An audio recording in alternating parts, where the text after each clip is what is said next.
Our home insurance premiums are skyrocketing and insurance is getting harder to find in Florida, in part because of a rash of roofing fraud and lawsuit abuse that is statistically unique to Florida. Unscrupulous roofers find homeowners with aging roofs, and then they tell those homeowners that they have storm damage when they really don't, and then tell them they'll get insurance to cover a whole new roof.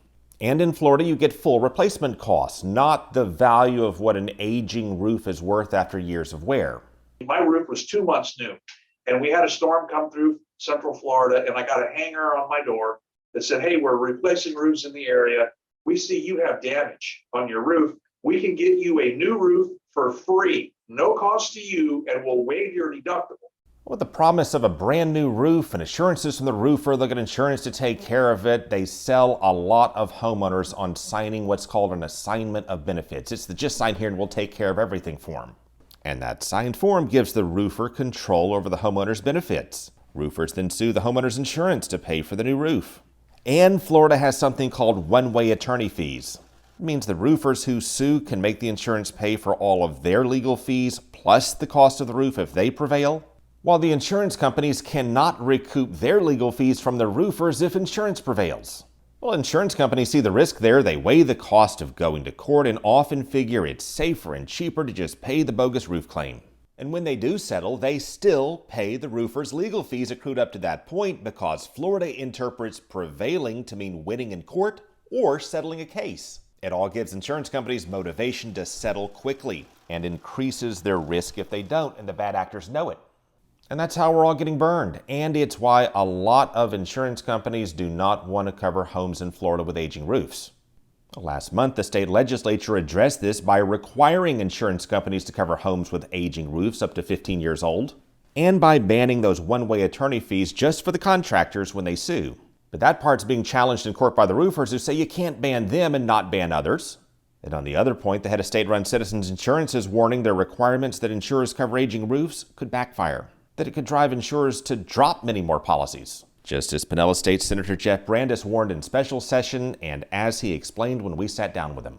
Now we're telling them, hey, you have to take on all these older roofs. Even if they don't want to, you must take them on, which ultimately means now they're going to start shutting off counties, or they could back and say, listen, we're not writing roofs that are 15 years old. We're not writing homes that are 15 years old, which is completely allowed because they're trying to manage the risk within their portfolio. What more at this point can the governor and legislature do next session or this year if there's another special session to get our premiums under control and make it easier to find home insurance? So really the top three things they need to be doing is get rid of one-way attorney's fees, get rid of assignment of benefits like Texas and North Carolina have done, and allow for actual cash value on roofs. If they did those three things, the cost of property insurance would radically decrease in Florida, and we would have a much more stable market. With respect to attorney fees, the reforms passed just a couple of weeks ago are already being challenged in court by contractors who say that impeding them from collecting legal fees from insurers in cases where they prevail would violate their right to due process.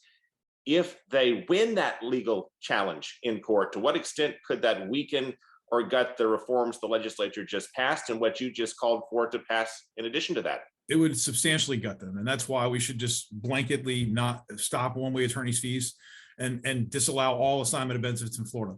What's happening in Florida today is you and I are buying our neighbor's roof and we're paying for it in higher property insurance premiums. And a lot of what we're paying for is just the litigation involved in that whole piece. We've got to get this litigation under control. We've got to get our roof problems under control. 40 other states allow for actual cash value on roof. Florida should do.